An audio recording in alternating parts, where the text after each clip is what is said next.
What's going on, everybody? It's your boy Pitts from Pitts and Push Sports Talk Radio, Pitt Sports Zone. Coming to you live with Coach Bernard Clark Jr. himself, aka Tiger. How you doing today, Coach? I'm doing well, Pitch. How you doing today? I'm good, man. Happy Halloween to those who celebrate it. You know, it's been one of those Halloweenish type days. Yeah, no doubt. It's been a Halloween type weekend for me because that was a nightmare. So let's go ahead and jump right in. I did see things didn't fare too well for my Colonials. First, before we get into the aspects of the game, how did the players that were injured fare in that game? Did we come out, not re-injuring it or making it worse? No, they unscathed. Everybody came out unscathed. Actually, everybody that came out pretty good. We get another offensive lineman back again this week that we didn't have last week, our left tackle. So got an opportunity to bring him back. So everybody came out unscathed. But as far as me coming out unscathed, I wasn't unscathed. But other than that, everybody's good. So let's talk about how the game unfolded. I see, Tennessee Tech jumped out big early in the first half. You know what? The crazy part is, Pitch, they jumped out big, but it really had to do, again, with self-inflicted wounds. We literally had 6 turnovers for the entire game, and 3 of those turnovers were taken back to the house, and one of them was put on the 5-yard line, which led to points in the first half.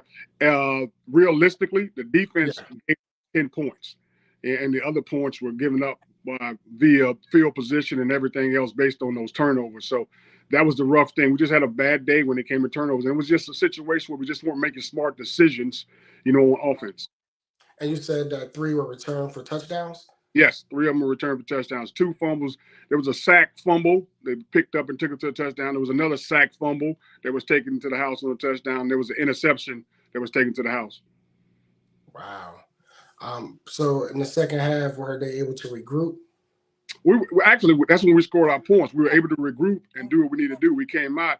The defense only gave up 3 points in the second half. That's what I'm saying. That's the crazy thing about it. They only gave up 3 points, but they added 3 touchdowns in the second half off of those turnovers. Take us through the first half when, your center, did the center start or did he come in? No, we went ahead and started him. The center came in. We went out the first. We always defer if we have an opportunity to defer. We want to put the defense out there first and see what kind of offense they're running. But defense goes out there, stops them 3 and out. They do a great job of stopping them 3 and out. Offense goes out there.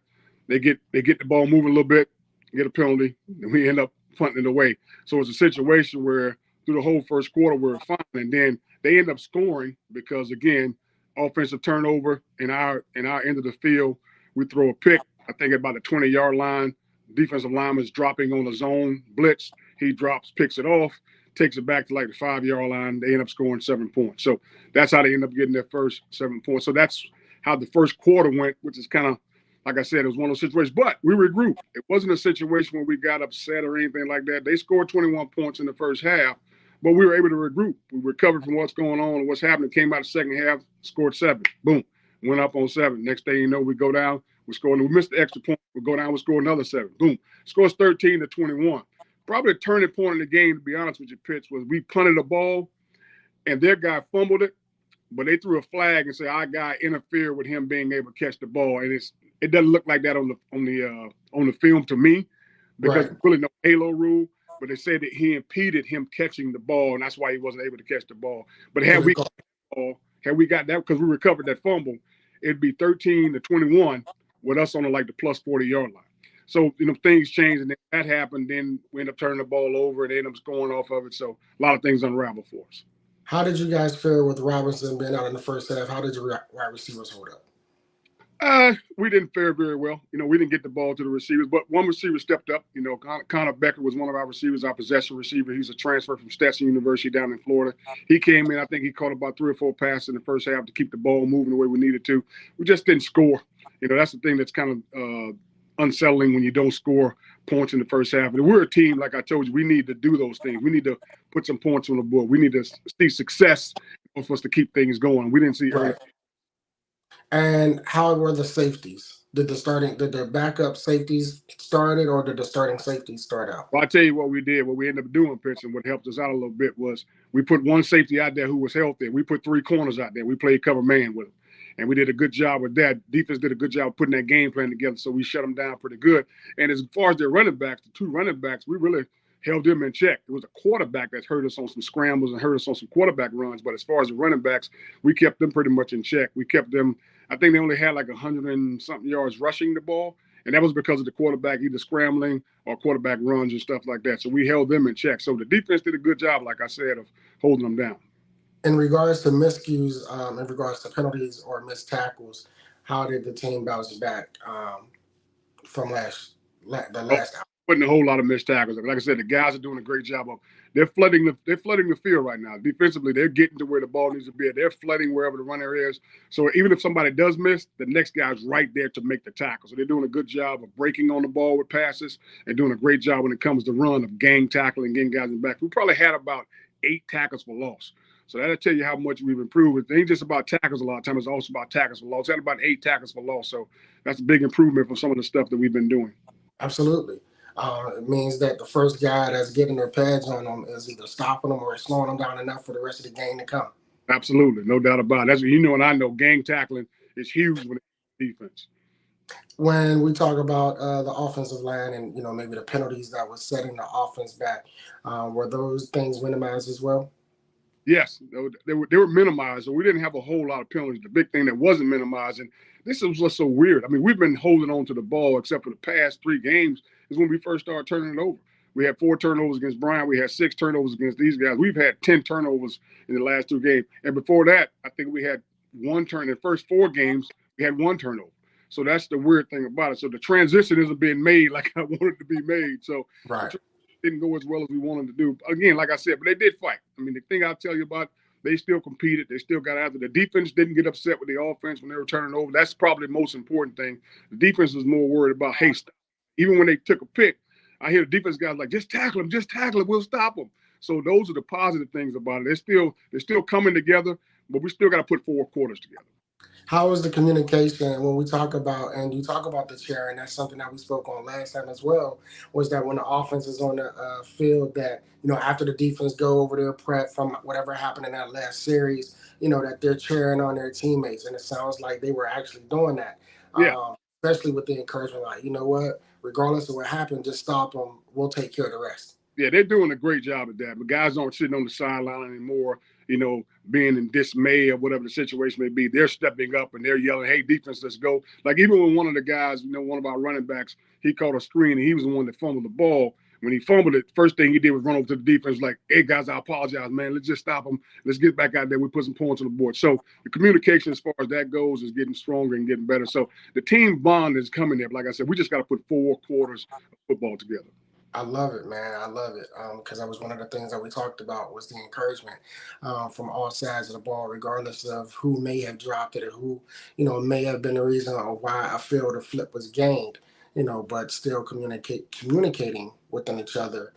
And it sounds like, as you stated, the defense, the offense, special teams did transition from that bye week, and they did have positive treading and positive grounding, a positive response. Yeah, there's always positives whenever, even when you lose a game, and I know there's always things you can pull from the game that are good.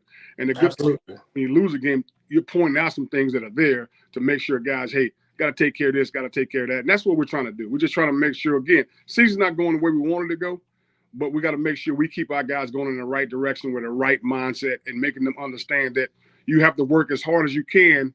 When it's least expected more than anything else, when there's not much expected, you got to really put it into it.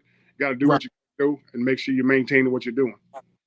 But the thing is that your team doesn't lack talent and it don't lack confidence. So it's just piecing together those things that are off. And in addition to polishing up, but the record will be different. So it's different if you got a team that either lack confidence or don't have the amount of playmaking ability.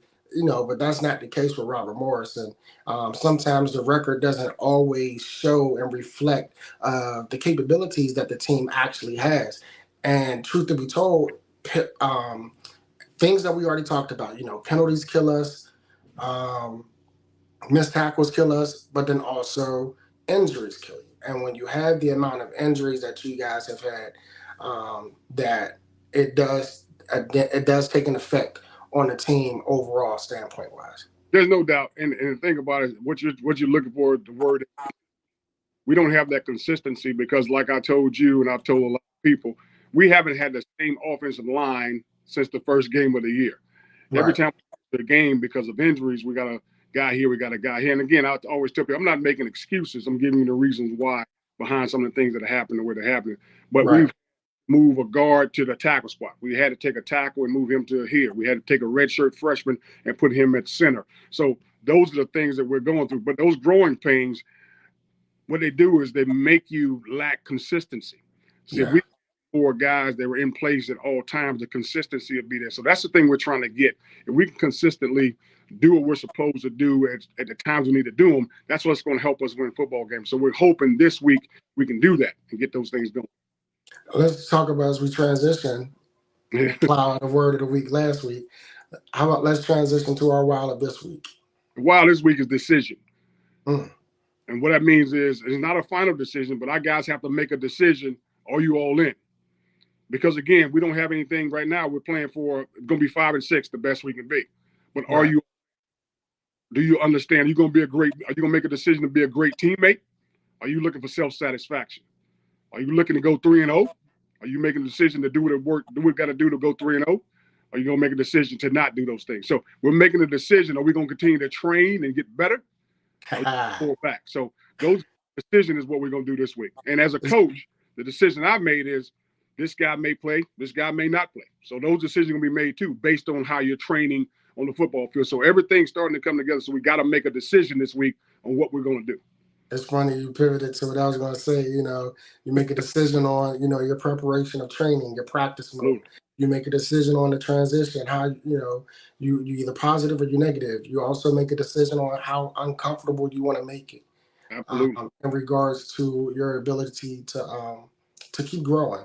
Yep. Because when you're a player, you never stop growing. No Mm-hmm. one ever knows it all. It's every little piece. And from what I've seen personally, and through watching the games, like I said before, not just because I look at you dearly as a close mentor and a friend, but I've seen the product that you guys have, and I see the potential. And like you said, it's just the consistency. Anytime the inconsistency slows down, it throws a wrench into already unforeseen charted territories with the injuries, right? Then with the missed tackles, and then with the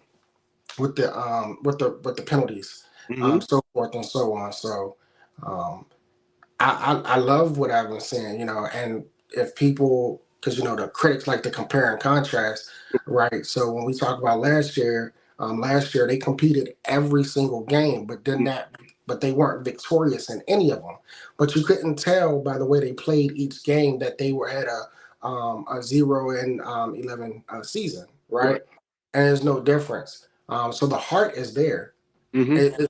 So I commend you, Coach, through it all, because I can imagine how that the amount of pressure when you talk about, because at the end of the day, the results is wins and losses Absolutely. that covers us when it comes to job security.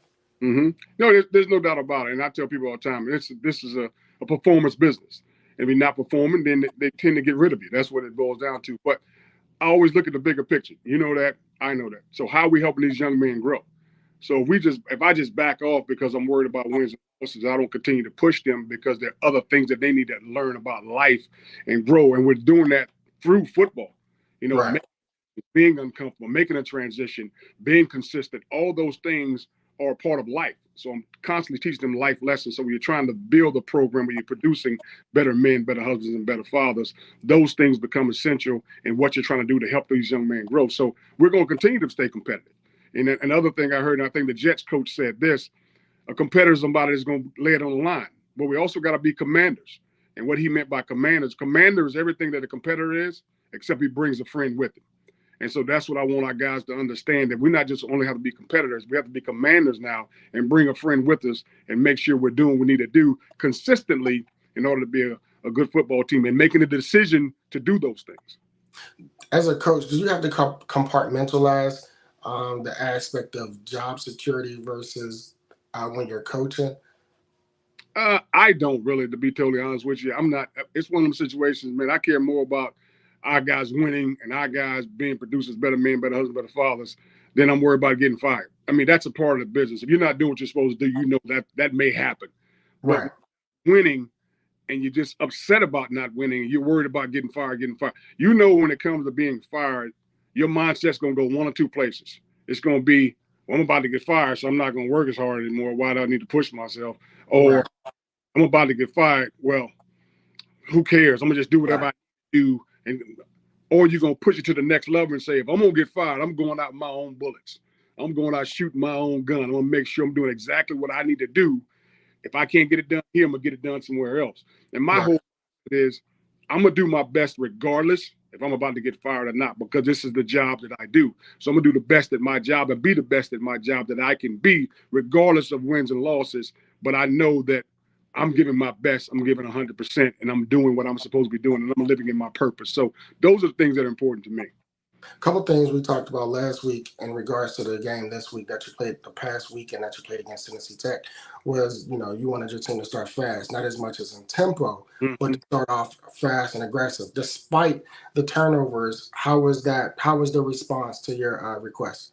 Oh, it was good. I mean, especially by the defense. Like I said, when you go out there and you get a 3-and-out quickly and you get the ball back to the offense, that's what you want from the defense. So now you give the the offense more opportunities. Now, plus they get the ball in the second half, at the beginning of the second half. So it's getting where we need to be. We just got to get, like I said, we got to get the offense along the line like that. But again, even though our center came back, now we just got another new piece who hadn't been there for the last 4 weeks. So we got a new center. We had to bring in a new guard. And so it's a situation, and we had a left tackle, a different left tackle. So we still had to move some pieces around in order to get where we need to be at. So again, the consistency has to come better, and hopefully that'll come this weekend. Did you give the players that were previously injured? Did you give them? Did you take it easy on them during practice?